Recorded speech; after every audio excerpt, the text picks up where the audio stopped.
Endangered gray wolf is thriving in some places, but still struggling in others. Reporter Thomas Hoppo tells us about a new plan to reintroduce the wolves, but it's a plan not everyone supports.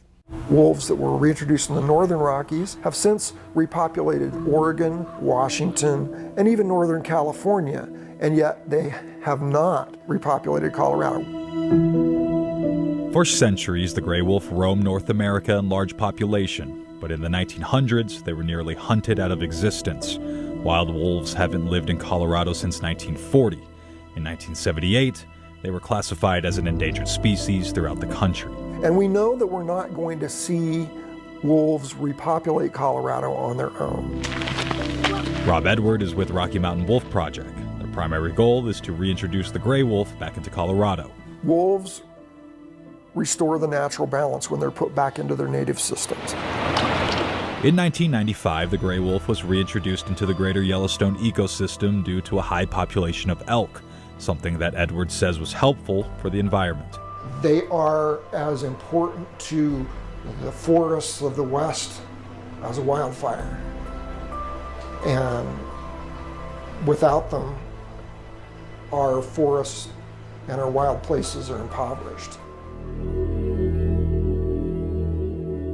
But there are those against this initiative.